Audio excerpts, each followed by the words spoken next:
तो इस कहानी के शुरू में हमें जिनसू नाम के एक लड़के से मिलवाया जाता है। ये लड़का जिनसू बहुत मेहनत करता है, दो जॉब्स करता है ताकि वो पैसे इकट्ठे कर पाए, क्योंकि उसके ऊपर 900 मिलियन वॉन का कर्जा है, जो पैसे उसने अपने दोस्त की बातों में आकर लोन लेकर स्टॉक मार्केट में इन्वेस्ट करके थे। बदकिस्मती से स्टॉक मार्केट के सारे शेयर्स गिर गए और इस तरह उसके सारे पैसे बर्बाद हो गए। बहुत मेहनत करने के बावजूद भी वो चाहता था कि वो इतना बड़ा कर्ज कभी नहीं उतार पाएगा, इसीलिए वो अपनी जान लेने का फैसला कर लेता है। वो बस एक ब्रिज पे चढ़ के अपनी जान देने ही वाला था कि अचानक उसे एक मैसेज आया। उसके अकाउंट में किसी ने 4 मिलियन युआन जमा कर दिए थे, जिसे देखकर वो हैरान हो गया। अचानक उसके पीछे एक बड़ी सी गाड़ी रुकी, जिसके अंदर बैठने का उसे इशारा किया गया। वो बैठ गया और ये गाड़ी उसे एक बार के सामने ले आई। बार के अंदर जाने पर उसे एक लेटर मिला, जिसमें लिखा था कि उसे दी 8 शो के लिए इनवाइट किया गया है। इस कार्ड में लिखा था कि ये एक गेम है और उसे यहाँ रहने के लिए हर मिनट के लिहाज से पे किया जाएगा। मजेदारी की बात ये थी कि यहाँ रहने के लिए उसे किसी स्किल की भी जरूरत नहीं थी और उसे यहाँ रहने के लिए खाना भी दिया जाना था। वक्त गुजरने के साथ साथ प्राइस मनी बढ़ती भी जाएगी और ये गेम तब खत्म हो जाएगा जब वहाँ लगी हुई एक बड़ी सी घड़ी में टाइमर खत्म हो जाएगा। अगर जिनसू को गेम ज्वाइन करनी थी तो उसे सामने बोर्ड पे लगे हुए कार्ड्स में से एक कार्ड चूज करना था, नहीं तो वो यहाँ टेबल पे रखे हुए 20 मिलियन यॉन लेकर यहाँ से जा भी सकता था। जिनसू को इस गेम में खास इंटरेस्ट नहीं लगता, इसलिए वो 20 मिलियन यॉन उठाकर यहाँ से जाने ही वाला होता है। लेकिन तभी उसे एहसास हुआ कि इतने पैसे उसका कर्ज उतारने के लिए काफी नहीं, उसकी जिंदगी की मुसीबतें दोबारा शुरू हो जाएंगी। इससे बेहतर यही है कि वो ये गेम ज्वाइन कर ले। तो यहाँ से 3 नंबर का कार्ड उठाकर गेम के अंदर चला जाता है और अब पूरी गेम के अंदर यही उसकी आइडेंटिटी होने वाली थी। गेम के अंदर जाने पर वहाँ एक बहुत बड़ा सा हॉल और एक बिल्डिंग थी। इस बिल्डिंग के 8 फ्लोर थे और यहाँ उसे गाइड करने वाला कोई भी नहीं था, इसीलिए वो खुद ही कुछ सोचते हुए अपने नंबर के लिहाज से 3rd फ्लोर पे चला जाता है। 3rd फ्लोर पे एक ही सादा सा रूम था, जहाँ एक इंटरकॉम, एक स्क्रीन और बहुत सारे सीसीटीवी लगे थे। इस खाली रूम में बैठने लेटने के कुछ भी नहीं था, यहाँ बस उसका यूनिफॉर्म और रूल बुक रखी थी। वो रूल बुक को उठाकर पढ़ता है, जिसमें लिखा था कि यहाँ रहने के उसे हर मिनट 30,000 वॉन मिलेंगे। साथ ही वो यहाँ पे मौजूद इंटरकॉम के जरिए कुछ भी मंगा सकता है, लेकिन जो भी चीज वो ऑर्डर करेगा उसके पैसे लगेंगे और ये पैसे उनकी प्राइस मनी से काटे जाएंगे। साथ ही ये लोग यहाँ पे मौजूद किसी भी कैमरा के साथ छेड़छाड़ नहीं कर सकते और अगर इन्होंने ऐसा किया तो इन्हें सिर्फ आधा ही पैसा मिलेगा। ये पढ़ने के बाद जिनसू यहाँ पे रखा हुआ अपना यूनिफॉर्म पहन लेता है और उसके पहनते ही उसने नोटिस किया कि सामने स्क्रीन पे लगे उसके पैसे बढ़ने लग गए थे। उसके अकाउंट में हर मिनट 30,000 युआन जमा हो रहे थे और ये देखकर वो बहुत ज्यादा खुश था। इसी एक्साइटमेंट पे कई घंटे गुजर जाते हैं, जिसके बाद जिनसू को अब नींद आने लगी थी।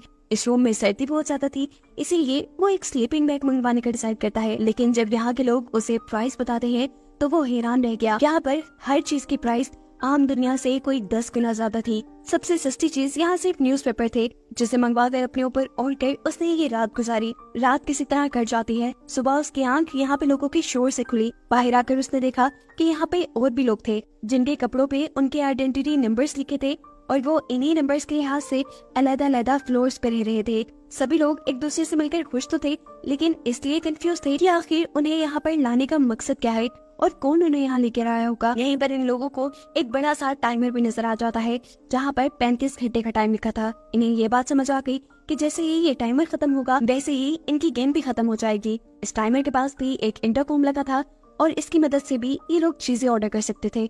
लेकिन इनमें से कोई ये बात नहीं जानता था कि अगर यहाँ से ये लोग कोई चीज ऑर्डर करेंगे तो उसकी क्या कीमतें भी अदा करनी होगी। सभी अभी सोच ही रहे थे कि नंबर 6 जाकर वहाँ एक सिगरेट का पैक ऑर्डर कर देता है। सिगरेट के पैक के वहाँ आते ही टाइमर में से 2 मिनट माइनस हो जाते हैं और ये लोग समझ गए कि यहाँ से कोई भी चीज मंगवाने की कीमत यहाँ का वक्त है। इनका जितना टाइम यहाँ से कम होगा ये लोग उतने ही कम पैसे कमा पाएंगे। इसलिए ये लोग डिसाइड करते हैं कि यहाँ से ये लोग बहुत ही जरूरत का सामान मंगवाएंगे सिर्फ, और सबसे ज्यादा जरूरी था नहाने धोने का सामान। नहा धोकर फ्रेश होकर ये लोग जब नीचे आते हैं तो अभी भी एक प्रॉब्लम थी, इन सब में से किसी को भी खाने को कुछ नहीं मिला था सिवाय नंबर 8 के।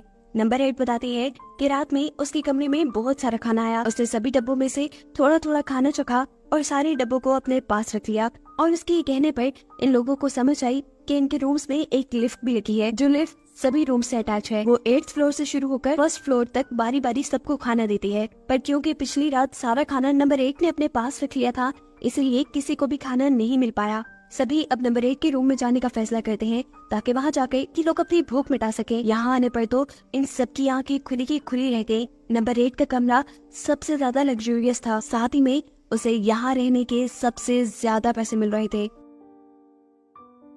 उसके मुकाबले पे नंबर 1 को तो सिर्फ 1000 गाउन मिल रहे थे। और ऐसे इन्हें मालूम हुआ कि हर फ्लोर पे रहने वालों की फैसिलिटी और प्राइस चेंज है।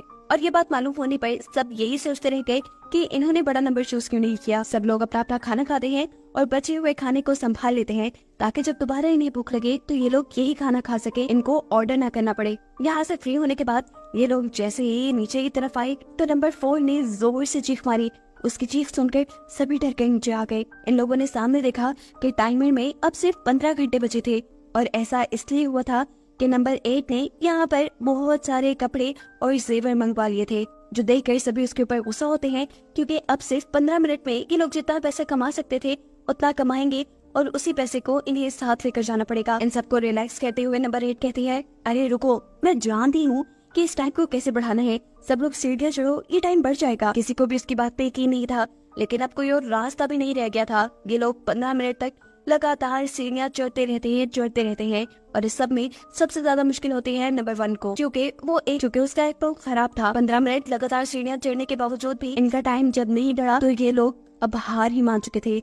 लेकिन एकदम से उनके मुंह पे खुशी की लहर दौड़ आई क्योंकि इन्हें 24 घंटे वापस मिल गए थे। इनकी खुशी की एक और वजह ये भी थी कि इन्हें यहाँ टाइम बढ़ाने का पता चल गया था और अब ये लोग टाइम बढ़ाकर ज्यादा अरसा यहाँ रहकर ज्यादा पैसे कमा सकते थे। ये लोग अब हर रोज सीढ़ियों पे भागना शुरू कर देते हैं। इससे इन्हें टाइम तो मिल रहा था, लेकिन रोज रात को इन सबको ही बहुत ज्यादा थकान हो जाती थी। इस मसले के हल के लिए ये लोग 2 ग्रुप्स में डिवाइड हो जाते हैं और ये फैसला करते हैं कि एक दिन एक ग्रुप भागेगा और दूसरा ग्रुप आराम करेगा और फिर अगले दिन दूसरा ग्रुप भागेगा और पहला ग्रुप आराम करेगा। इस तरह इनका टाइम भी बढ़ता रहेगा और इन्हें थकान भी ज्यादा नहीं होगी। अब नंबर 1 जिस ग्रुप में था, जाहिर सी बात है वो इतना भाग तो नहीं सकता था। इसी वजह से उसके ग्रुप के 2 मेंबर नंबर 6 और नंबर 8 उसे बहुत ज्यादा टॉर्चर करते थे, जो देख नंबर 2 को बिल्कुल अच्छा नहीं लगा और उसने फैसला किया कि वो नंबर 1 की जगह भागेगी। यानी अब उसे आराम का कोई दिन न मिलता, उसे हर रोज भागना था। जिनसू यानी नंबर 3 को नंबर 2 की हालत पे रहम हो जाता है, इसलिए वो डिसाइड करता है कि कुछ दिन वो नंबर 1 की जगह भागेगा तो कुछ दिन नंबर 2, और इस तरह दोनों का काम बराबर रहेगा। आहिस्ता आहिस्ता करके दिन गुजरते रहते हैं और इनके सामने एक और मुसीबत आ जाती है। इनके रूम्स में टॉयलेट वेस्ट बहुत ज्यादा बढ़ गया था, जिससे सभी लोग परेशान थे। ये बात जानकर नंबर 1 डिसाइड करता है कि वो सबका टॉयलेट वेस्ट अपने रूम में रखेगा, क्योंकि वो भाग के तो सबकी मदद नहीं कर पा रहा, इसी तरह वो मदद कर देगा। इसीलिए सब लोग अब लिफ्ट के जरिए अपना अपना टॉयलेट वेस्ट उसके कमरे में पहुंचा देते हैं। एक मुसीबत अभी खत्म ही हुई थी कि दूसरी उनके सामने आ गई। ये लोग हर रोज सीढ़ियां तो चढ़ते थे, लेकिन अब इन्हें सीढ़ियां चढ़ने के लिए बहुत कम वक्त मिल रहा था, जिसकी वजह से सभी लोग परेशान रहने लगे थे। इसी दौरान हम देखते हैं कि नंबर 1 की तबीयत खराब हो जाती है, उसे बहुत बुरे पैनिक अटैक्स आते हैं, जिसे देखकर ये सब लोग घबरा गए। उसे उठाकर ये सब लोग इंटरकॉम के पास लेके जाते हैं, जहाँ से ये उसके लिए दवाई मंगवाना चाहते थे। लेकिन नंबर 6 और नंबर 8 बाकी सब लोगों को ये करने नहीं देते, क्योंकि ऐसा करने पे उनका ये कमाया हुआ टाइम कम हो सकता था। ये दोनों बहुत ही ज्यादा सेल्फिश थे और ये देखकर नंबर 2 को बहुत ज्यादा गुस्सा आ जाता है। वो बेशक एक लड़की थी, लेकिन थी बहुत बहादुर। नंबर 6 जैसे मस्कुलर मैन से वो यहाँ अकेले ही लड़ जाती है नंबर 1 की जान बचाने के लिए। इन दोनों के दरमियान में जबरदस्त फाइट होती है, जिसकी वजह से ये दोनों ही जख्मी हो गए थे। लड़ाई खत्म होने पे यहाँ नंबर 7 नोटिस करता है कि एकदम से इन्हें 40 घंटे मिल गए और इस चीज से उसे समझ आया कि यहाँ पे लगे हुए सारे कैमरास उन्हें मॉनिटर कहते हैं। ये गेम शो असल में लोगों को दिखाया जा रहा है। जितना ये लोगों को एंटरटेन करेंगे उतना इन लोगों को टाइम ज्यादा मिलेगा। ये नहीं, साफ बात ये थी कि ये टाइम सीढ़ियाँ चढ़ने से नहीं मिल रहा था इन्हें सिर्फ। अभी जो नंबर 6 और नंबर 2 के दरमियान में लड़ाई हुई थी, लोगों को ये लड़ाई देखकर मजा आया और इसी वजह से इन्हें टाइम ज्यादा मिला था। ये लोग एक साथ मिलकर ये सोचने बैठ जाते हैं कि आखिर ऐसा क्या करेंगे लोग जिसकी वजह से इन्हें देखने वाले लोग एंटरटेन हो और इन्हें यहाँ रहने के लिए ज्यादा टाइम मिल जाए। सभी मिलकर डिसाइड करते हैं कि ये लोग यहाँ पे एक टैलेंट शो करेंगे। हर इंसान अपना अपना टैलेंट दिखाएगा, जिसकी वजह से लोग एंटरटेन होकर इन्हें ज्यादा टाइम देंगे। सभी लोग तो इस बात से एग्री थे, लेकिन जिनसू यहाँ पर परेशान हो गया क्योंकि उसके अंदर तो कोई टैलेंट नहीं था। खैर, ये लोग अपना अपना टैलेंट दिखाना शुरू करते हैं। सबसे पहले नंबर 7 अपनी नाक से बांसुरी बजाकर दिखाता है, जिससे लोग बहुत ज्यादा एंटरटेन होते हैं और इन्हें एक साथ 20 घंटे मिल जाते हैं। इतना सारा टाइम मिलने पे ये लोग बहुत खुश थे। ये लोग फैसला करते हैं कि आज के लिए इतना वक्त काफी है, बाकी लोग अगले दिन अपना टैलेंट दिखा लेंगे। लेकिन आज के लिए ये फैसला करना जरूरी है कि आखिर इन्हें कितने दिन यहाँ रहना है और इन्हें कितनी मेहनत करके कितना टाइम कमाना चाहिए, क्योंकि कोई भी पूरी जिंदगी यहाँ पर रहकर पैसे नहीं कमाना चाहता था। ये लोग इस पैसे को कमा कर बाहर जाकर इन पैसों पे अय्याशी भी करना चाहते थे। अब इन्हें यहाँ कितने दिन रहना था, इस चीज का फैसला ये नंबर 1 पे छोड़ देते हैं, क्योंकि उसे यहाँ रहने के सबसे कम पैसे मिल रहे थे और दूसरी बात वो एक टांग से माजूर भी था। वो इन सब लोगों से कहता है, असल में मुझे सिर्फ 1 मिलियन यौन चाहिए, जिसमें से 2,50,000 यौन में कमा चुका हूँ और मुझे बाकी पैसे कमाने के लिए यहाँ 75 दिन रहना होगा। सब लोग 75 दिन यहाँ रहने का फैसला कर लेते हैं, क्योंकि कहीं न कहीं उन्हें भी यहाँ रहकर फायदा ही होने वाला था। अब 75 दिन में बहुत सारे घंटे होते हैं। इतने घंटे कमाने के लिए इन्हें सोचना पड़ जाता है कि आखिर ये लोग अपना कौन कौन सा टैलेंट शो करेंगे जिसकी वजह से इन्हें इतने सारे घंटे मिल जाए। एक लड़की जाकर अगले दिन एक बहुत अच्छा गाना गाती है, जिससे इन्हें सिर्फ 15 घंटे मिलते हैं। नंबर 6 यहाँ पर अपनी ताकत दिखाता है और अपने कराटे स्किल से यहाँ टाइल तोड़कर बहुत सारे घंटे कमा लेता है। नंबर 2 भी यहाँ उसी की तरह टाइल्स तोड़कर अपना ताकत का टैलेंट दिखाती है, लेकिन ऐसा करने पे उसका हाथ काफी सारा जख्मी हो चुका था। उसने यहाँ टाइल्स के साथ साथ वुडन ब्लॉक्स को भी तोड़ा था, जिसकी वजह से उसे 17 घंटे मिले थे। जब बारी आती है यहाँ पर नंबर 4 की, तो वो बहुत ही बकवास गाना गाती है, जिसकी वजह से उसे सिर्फ 4 घंटे मिलते हैं। जिसके बाद जब वो स्टेज से उतरने लगती है तो गलती से स्लिप हो जाती है। उसके स्लिप होने से शायद लोग काफी एंटरटेन हुए थे, क्योंकि उसे 5 घंटे और मिल गए। अब बारी आ जाती है जिनसू की। बेचारे को तो कुछ आता ही नहीं था, इतना गंदा डांस करता है वो कि सभी उसका मजाक उड़ाते हैं और ऑडियंस भी उसे सिर्फ 17 मिनट ही देती है। इसके बाद नंबर 1 की बारी थी। नंबर 1 एक जोकर बन के यहाँ सबको एंटरटेन करता है। सभी उसकी परफॉर्मेंस से बहुत ज्यादा खुश थे, इसलिए उसे इकट्ठे 30 घंटे मिल गए थे। जब बारी आती है नंबर 8 की, तो वो यहाँ कोई टैलेंट नहीं दिखाती, बल्कि नंबर 6 को लेकर अपने रूम में चली जाती है और उसके ऐसा करने पे उसे एक साथ 69 घंटे मिल जाते हैं। अब क्योंकि इन लोगों को अपना टाइम बढ़ाना आ गया था और अपना टाइम बढ़ाने के लिए इन्हें सीढ़ियों पे भागने की जरूरत नहीं पड़ती थी, इसलिए ये लोग डिसाइड करते हैं कि ये नंबर 1 के रूम से अपना टॉयलेट वेस्ट निकाल लेंगे और उसके बाद वोटिंग करेंगे। जिसके वोट ज्यादा हुए उसके रूम में फिर वो सारा टॉयलेट वेस्ट रखा जाएगा। वोटिंग से पहले ही ये सब लोग चीटिंग करते हैं और ये डिसाइड कर लेते हैं कि वो नंबर 8 को ही वोट देंगे, क्योंकि उसका रूम सबसे ज्यादा बड़ा है और वो बड़ी आसानी से ये सारा टॉयलेट वेस्ट रख सकती है। वोटिंग करने के बाद जब सबसे ज्यादा वोट नंबर 8 के निकलते हैं, तो नंबर 8 साफ साफ इन सब लोगों का फैसला मानने से इनकार कर चुकी है और ऐसा करने पे ये सब लोग उसके ऊपर गुस्सा होना शुरू हो जाते हैं। लेकिन इन लोगों को नहीं पता था कि इनकी ये हरकत इन्हीं को महंगी पड़ेगी, क्योंकि लड़ाई के बाद नंबर 8 ने अपने आप को अपने रूम में ही लॉक कर लिया था और साथ ही वो सब लोगों का खाना अपने पास रख लिया करती थी और ऐसे सब लोग भूख से मर रहे थे। इस चीज से सब लोगों को गुस्सा तो बहुत आता है, लेकिन ये लोग कुछ कर भी नहीं सकते थे। भूख से इनकी इतनी बुरी हालत हो गई थी कि नंबर 2 ने तो अब फैसला कर लिया था कि वो इंटरकॉम के जरिए यहाँ का सारा टाइम खत्म कर देगी और बाहर जाकर बस खाना खाएगी। उसको ऐसा करते देखकर नंबर 1 उसके पाँव पकड़कर उसे रोक लेता है और कहता है, प्लीज ऐसा मत करना, मुझे 1 मिलियन यौन की बहुत ज्यादा जरूरत है, बस कुछ दिन और। उसकी इस हालत को देखकर जिनसू यानी नंबर 3 ये डिसाइड करता है कि वो इस प्रॉब्लम का सोल्यूशन निकालेगा, इस तरह कि वो सबके टॉयलेट वेस्ट को अपने रूम में रख लेगा और ये सब लोग जाकर नंबर 8 से माफी मांग लेंगे। यहाँ जिनसू का साथ नंबर 4 भी देती है और वो भी थोड़े से टॉयलेट वेस्ट को अपने रूम में रखने के लिए मान जाती है। जिसके बाद ये सब लोग जाकर नंबर 8 से माफी मांगते हैं और फाइनली फिर सबको खाना खाने को मिल जाता है। अब क्योंकि नंबर 8 ने दोबारा इन्हें ज्वाइन कर लिया था, तो अब इनकी टीम वापस से बन गई थी। ये लोग फैसला करते हैं कि ये दोबारा लोगों को एंटरटेन करके अपना टाइम बढ़ाएंगे और इस मर्तबा इन्होंने एक ऐसी गेम बनाई थी जिसमें बारी बारी करके हर कोई किंग बनता और किंग इन सब से अपनी मर्जी का काम करवा सकता था। और इन्होंने इस गेम में एक पनिशमेंट भी रखी थी, अगर कोई किंग की बात नहीं मानता तो टीजर गन से उन्हें सजा भी दी जाती। सबसे पहले नंबर 8 किंग बनती है और वो यहाँ नंबर 6 और नंबर 2 को लड़ने के लिए कहती है। कोई भी इस काम के लिए एक्टिव नहीं था, लेकिन वो सबको यहाँ सजा देने की धमकी देते हुए अपनी बात मनवा ही लेती है। नंबर 2 और नंबर 6 के दरमियान में हम जबरदस्त लड़ाई देखते हैं, जहाँ पहले तो नंबर 2 नंबर 6 को हरा रही थी, लेकिन फिर उसके हाथ में दर्द होने लगता है और इसी चीज का फायदा उठाते हुए नंबर 6 उसे इतना मारता है कि एक पॉइंट पे बस वो मरने ही वाली थी। उसकी हालत देखकर सब नंबर 6 को उससे दूर कर देते हैं और ये डिसाइड करते हैं कि आइंदा इस गेम में कोई भी लड़ाई नहीं होगी। लेकिन दूसरी तरफ इन्हें देखने को मिलता है कि सिर्फ इसी लड़ाई की वजह से इन्हें एक साथ 40 घंटे मिल गए थे। ये गेम ये लोग काफी दिनों तक खेलते हैं, लेकिन अजीब बात ये थी कि हर मर्तबा या तो नंबर 8 किंग बनती थी या फिर नंबर 4, और ये दोनों ही लोगों से ऊट पटांग के काम करवाती थी, जिसकी वजह से सभी लोगों को बहुत मुश्किल होती थी। नंबर 7 जो इन लोगों में काफी होशियार था, वो समझ गया कि जरूर कुछ गड़बड़ है, इसलिए वो रात में नजर रखता है वोटिंग बॉक्स पर और देखता है कि रात में नंबर 4 सारी बॉल्स को बदल देती है। ये देखकर वो बहुत ज्यादा गुस्से में आ गया। अलबत्ता उसने ये बात सब लोगों को बताई तो नहीं, लेकिन उसने नंबर 4 को धमकी जरूर दे दी कि अगर दोबारा तुमने ऐसा किया तो वो बाकी लोगों को भी इस बारे में बता देगा। अगले दिन जब ये लोग चीटिंग नहीं करते तो नंबर 4 और नंबर 8 दोनों ही किंग नहीं बनती। अब जब कोई और किंग बना तो उसने नंबर 8 को अपनी मर्जी का काम करने को बोला, लेकिन नंबर 8 ने जब वो काम करने से इनकार कर दिया तो किंग की बात ना मानने पर अब उसे सजा मिलने वाली। ये सब लोग उसे टीचर गर्ल से शॉक देने वाले थे, और इससे पहले कि ये लोग शॉक देते, नंबर 6 उसे बचा लेता है, क्योंकि वो एक तरह से नंबर 8 का गुलाम बन गया था, क्योंकि नंबर 8 अपना रूम और वहाँ की फैसिलिटीज उससे शेयर कर रही थी। और ये चीज देखकर ये सभी लोग बहुत ज्यादा शॉक हो जाते हैं। वो यहाँ साफ साफ सब लोगों से कह देता है कि नंबर 8, मैं और नंबर 4 यहाँ किसी का कोई काम नहीं करेंगे। इन लोगों ने जैसे अपना एक अलग सा ग्रुप बना लिया था, साथ ही उन्होंने होशियार नंबर 7 को भी अपने ग्रुप में आने की ऑफर दे दी, क्योंकि वो जानते थे कि ये बंदा बहुत अक्लमंद है और बहुत काम का है।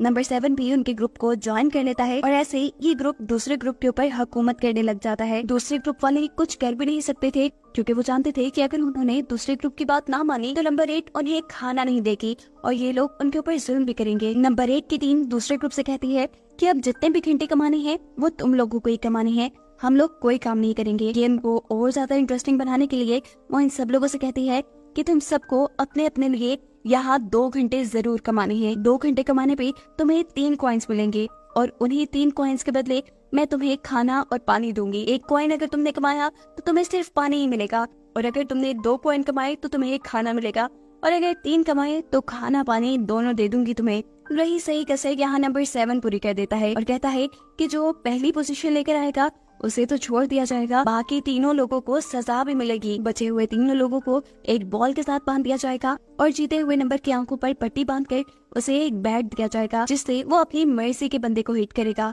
ये सुनने के बाद तो उससे से चारों का खून ही खोल जाता है, लेकिन ये कुछ भी बोलने की पोजीशन में नहीं थे। ये सब बताने के बाद नंबर 6 इन सबको अपनी बॉडी का एक एक पार्ट चुनने को कहता है। जैसे ही ये लोग अपनी बॉडी का पार्ट चुनते हैं, नंबर 6 उनके उन्हीं बॉडी पार्ट्स को बांध देता है। उनको बांधने के बाद नंबर 6 ने उन्हें छुपने को कह दिया। ये लोग जल्दी से छुप गए और जैसे जैसे नंबर 6 इन्हें ढूंढता जा रहा था, इन्हें बहुत बुरा मार रहा था। नंबर 3 यानी जिंसू बहुत ज्यादा डरा हुआ था, वो एक टेबल के नीचे छुप जाता है, जिसकी वजह से नंबर 6 उसे सबसे आखिर में ढूंढ पाया और ऐसे वो इस गेम का विनर बन गया। अपने वादे के मुताबिक नंबर 6 ने उसे फिर नहीं मारा। अब क्योंकि जिंसू जीत गया था तो इन लोगों के बनाए रूल के मुताबिक उसे अपने ही एक ग्रुप के आदमी को आंखों पे पट्टी बांधकर मारना था। वो जब घुमा कर बैट को हिट करता है तो वो नंबर 1 के मुंह पे लगा, इतनी जोर से कि उसके मुंह से खून आने लग गया। बेरहम नंबर 6 और नंबर 8 ये देखकर खुश हो गए। जिंसू जब अपनी आंखों से पट्टी उतार कर ये सब देखता है तो वो नंबर 1 से माफी मांगता है और नंबर 1 भी उसको माफ कर चुका है, क्योंकि वो जानता है कि सब में जिंसू की गलती नहीं। गेम के खत्म होने के बाद ये लोग देखते हैं कि इन्हें 36 घंटे मिले थे। 36 घंटों के लिहाज से तो इन्होंने अच्छे खासे कॉइन्स कमा लिए, लेकिन गेम में ट्विस्ट डालने के लिए नंबर 6 ने एक और रूल बना दिया और उसने कहा कि सारे टीम मेंबर मिलकर एक पेज पे नंबर लिखो, अगर उन सभी नंबर्स का टोटल करने पे 9 से कम नंबर आया तभी तुम्हें कॉइन्स दिए जाएंगे, और अगर 10 से ज्यादा फिर तुम्हें कोई कॉइन नहीं मिलेगा। जिंसू बहुत ज्यादा सोच समझकर एक नंबर लिखता है और फिर जब ये लोग देखते हैं तो सबके नंबर मिलाकर नंबर 7 मिल रहे थे, जिसकी वजह से इन्हें सिर्फ 7 कॉइन ही दिए जाते हैं। 2-2 कॉइन्स हर एक के पास बांटने के बाद जिंसू के हिस्से में सिर्फ एक ही कॉइन आया, जिससे वो सिर्फ पानी की बोतल खरीद सकता था। ये चारों जानते थे कि नंबर 6 उन्हें सिर्फ इसीलिए तंग कर रहा है ताकि लोग उन्हें देखें, एंटरटेन हो और उन्हें और घंटे मिले। दिन गुजरते रहते हैं। नंबर 8 और नंबर 6 मिलकर आए दिन इनके ऊपर कोई ना कोई टॉर्चर करके रखते थे। ये लोग अपनी जिंदगी से इतना तंग आ गए थे कि अब इन्होंने सोच लिया था कि और अब ये लोग जुल्म बर्दाश्त नहीं करेंगे, या तो इस गेम से बाहर निकल जाएंगे या फिर नंबर 8 और नंबर 6 को मजा चखाएंगे। इसी काम के लिए ये लोग नंबर 1 के रूम में जाकर काफी प्लानिंग करते हैं। इनके आपस में मिलकर प्लानिंग करने का नंबर 7 को भी पता चल चुका था, लेकिन वो नंबर 6 और नंबर 8 को कुछ नहीं बताता, क्योंकि वो जानता था कि वो दोनों इन लोगों के साथ गलत करते हैं। आखिर वो दिन भी आ जाता है जब ये लोग प्लान एग्जीक्यूट करने वाले थे। नंबर 1 पेट दर्द का बहाना करते हुए अपने रूम में जोर जोर से चिल्लाता है, जिसे चेक करने के लिए जैसे ही नंबर 6 उसके रूम में आया तो उसने देखा कि यहाँ नंबर 3 और नंबर 2 पहले से ही छुपे बैठे थे। इन दोनों ने ही नंबर 6 को पकड़ लिया और मारना शुरू कर दिया। लेकिन नंबर 6 इन दोनों से ज्यादा ताकतवर था। वो इन दोनों को ही ओवर पावर कर देता है और जल्द ही हरा कर नीचे फेंक देता है। इन दोनों को अब सजा देने के लिए उसने अपनी डीजल गन में निकाल ली। लेकिन नंबर 2 और उसके साथी की किस्मत अच्छी थी, क्योंकि डीजल गन चलाने पे ये चली ही नहीं, क्योंकि इसके अंदर बैटरी नहीं थी और इसकी बैटरी निकालने का अच्छा काम नंबर 7 ने ही किया था। फाइनली ये लोग जीत जाते हैं और नंबर 6, नंबर 8 और नंबर 4 को बंदी बना लेते हैं। बेशक से जिनसू की टीम ने उन्हें बंदी बना लिया था, लेकिन वो उनकी तरह उनके ऊपर टॉर्चर नहीं करते थे। वो उनका काफी ख्याल रखते थे। साथ ही इन लोगों ने ये भी फैसला कर लिया था कि अब ये लोग टाइम नहीं बढ़ाएंगे इस गेम का। जितने पैसे इन्होंने कमा लिए हैं वो इनके लिए काफी है। अब बस ये लोग ईमानदारी से अपना टाइम खत्म करेंगे और यहाँ से चले जाएंगे। नंबर 1 ये बात मान तो जाता है, लेकिन वो परेशान था क्योंकि अभी तक उसके 1 मिलियन यॉन कंप्लीट नहीं हुए थे। सब लोग मिलकर डिसाइड करते हैं कि जब ये लोग यहाँ से निकलेंगे तो वो अपने पैसों में से थोड़ा थोड़ा पैसा नंबर 1 को देकर उसके 1 मिलियन यॉन कंप्लीट करवा देंगे। इनका टाइम बस खत्म ही होने वाला था और इस टाइम में नंबर 5 जो कि एक डॉक्टर थी, वो बंधे हुए लोगों का ख्याल रखती है। ये सब लोग मिलकर एक साथ खुशी से खाना खाते हैं और सोने के लिए चले जाते हैं। अगली सुबह जब ये उठे, इन्हें पता था कि ये लोग यहाँ से चले जाएंगे, लेकिन टाइमर में टाइम देखने पे इन सब के होश उड़ गए, क्योंकि वहाँ 45 घंटों का टाइम बढ़ चुका था। ये कैसे हो सकता था? इन्हें पता चला कि जरूर किसी ने कुछ तो किया है। ये लोग जाकर बंधे हुए लोगों को देखते हैं तो ये देखते हैं कि किसी ने नंबर 8 का दांत निकाल दिया था, तो किसी ने नंबर 6 के पाँव के सारे नाखून उखाड़ दिए थे, जिसकी वजह से ये लोग बहुत ज्यादा दर्द में थे और इसीलिए गेम का टाइम भी बढ़ा था। ये सब देखकर नंबर 2 को बहुत ज्यादा गुस्सा आ जाता है। वो हर हाल में यहाँ से बाहर निकलना चाहती थी, इसलिए गुस्से में वो सबको सभी के रूम्स में लॉक कर देती है ताकि आसानी से ये टाइम खत्म हो जाए। उसने सिर्फ नंबर 5 को आजाद छोड़ा ताकि वो सबका ख्याल रख सके। वो वैसे भी जानती थी कि नंबर 5 इतने ज्यादा हौसले वाली नहीं है कि ऐसा कोई गलत काम करे। नंबर 6 यहाँ पे नंबर 5 के मासूम होने का फायदा उठाता है। वो अपनी बातों में मैनिपुलेट करते हुए नंबर 5 से कहता है कि नंबर 2 हमसे बहुत नफरत करती है, वो हमें मारना चाहती है। अगर तुम चाहती हो कि यहाँ पे कोई खून खराबा ना हो तो मेरे हाथ खोल दो। नंबर 5 उसकी बातें मानकर उसके हाथ खोल देती है और ऐसा करके उसने अपने ही साथ बुरा किया था, क्योंकि हाथ खुलते ही नंबर 6 ने सबसे पहले उसी के ऊपर जुल्म किया और फिर जाकर सभी लोगों को अपना बंदी बना लिया। वो जानना चाहता था कि आखिर कौन था वो जिसने उसके नाखून उखाड़े, लेकिन यहाँ कोई भी उसकी बात का जवाब नहीं देता और गुस्से में वो अब इंटरकॉम से जाकर एक गन मंगवा लेता है। लेकिन गन के ड्रामे में भी जब ये लोग सच नहीं बोलते तो नंबर 6 नंबर 7 की टांग में शूट कर देता है। डरकर जिनसू अब उसे मशवरा देता है कि तुम इसी इंटरकॉम के जरिए उस टाइम की सीसीटीवी फुटेज भी खरीद सकते हो जब किसी ने तुम्हारे नेल उखाड़े होंगे। और यही सीसीटीवी फुटेज देखने पर उन्हें मालूम होता है कि ये काम नंबर 1 ने किया था, क्योंकि वो जाने से पहले इनसे बदला लेना चाहता था। उसके मासूम होने की वजह से नंबर 6 और नंबर 8 ने उसका बहुत मजाक उड़ाया था। नंबर 6 देखता है कि नंबर 1 ने सिर्फ उसके पाँव के नाखून ही नहीं उतारे थे, बल्कि उसके मुंह पे यूरिन भी किया था। और ये देखकर अब तो वो गुस्से से पागल हो गया था।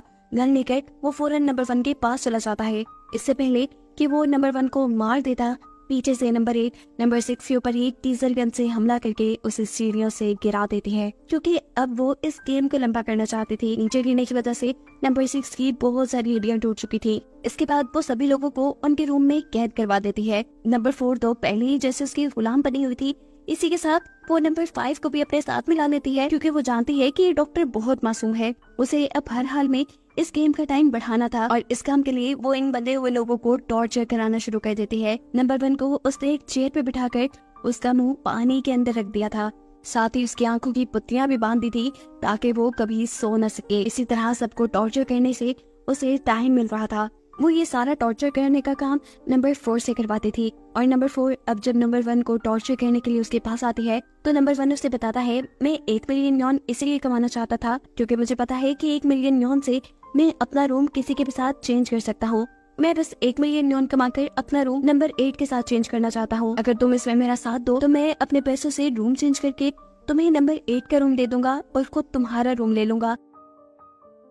ऐसे नंबर 8 जो किंग बनी बैठी है वो तुम बन जाओगी। लालची नंबर 4 भी उसकी बात मान जाती है क्योंकि उसे नंबर 8 का रूम लेकर बहुत सारे पैसे कमाने थे। वो अब नंबर 5 के पास भी जाकर उसे भी अपने प्लान में शामिल कर लेती है। ये दोनों मिलकर सभी कंटेस्टेंट को आजाद करवाने में कामयाब हो जाते हैं और जैसे ही ये चीज नंबर 8 की नजर में आती है तो नंबर 4 पीछे से गोल्फ स्टिक मारकर उसे बेहोश करके उसे भी अपने काबू में कर लेते हैं। इसके बाद ये सब लोग आजाद तो थे, लेकिन अभी नंबर 5 को तसल्ली नहीं हुई थी। उसे अपने साथ होने वाले जुल्म का बदला लेना था, इसीलिए वो नंबर 6 के रूम में जाकर ऑपरेशन करके उसके प्राइवेट पार्ट्स काट देती है। इसके बाद वादे के मुताबिक नंबर 1 को रूम चेंज करने के लिए 1 मिलियन यॉन पे करना था। वो ये पे कर भी देता है, जिसके बाद उनके सामने एक मेन्यू आया। इन्हें मालूम हुआ कि 1 मिलियन यॉन सिर्फ इस मेन्यू की कीमत थी। अगर उन्हें रूम चेंज करना था तो रूम के प्राइसेस और थे। ये जानने के बाद नंबर 1 तो जैसे टूट सा गया। इतनी मेहनत से उसने जो इतने पैसे कमाए थे वो सारे के सारे डूब गए। सभी लोग नंबर 1 की हालत को देखकर काफी परेशान थे। वो अब डिसाइड कर लेते हैं कि किसी भी हाल में वो जल्द से जल्द यहाँ से बाहर निकल आएंगे, क्योंकि इन सबके पास अब इतने पैसे हो गए थे कि ये बाहर जाकर अपनी जिंदगी के वो सारे मामला ठीक कर पाते जो इनके बिगड़ गए थे। जैसा कि नंबर 1 आम जिंदगी में एक जोकर था। उसकी बेटी बहुत ज्यादा बीमार थी और इसी के इलाज के लिए उसे पैसे चाहिए थे। जो पैसे जब वो नहीं इकट्ठे कर पाता तब वो सुसाइड करने ही वाला होता है। तो उसके पास भी बिल्कुल वैसे ही वो लंबी सी गाड़ी आकर रुकती है जो इस कहानी के स्टार्ट में जिनसू के सामने आकर रुकी थी और वही उसे यहाँ तक लेकर आई थी। नंबर 2 एक एथलीट थी और उसके दोस्त को बहुत बुरी चोट आई थी। उसी के इलाज के लिए उसे पैसे चाहिए थे, जो वो जब इकट्ठे नहीं कर पाती तो वो भी सुसाइड ही करने वाली थी। और इससे पहले कि वो अपनी जान ले लेती, उसी के सामने भी वो लंबी सी लैमोजीन उसे यहाँ ले आई।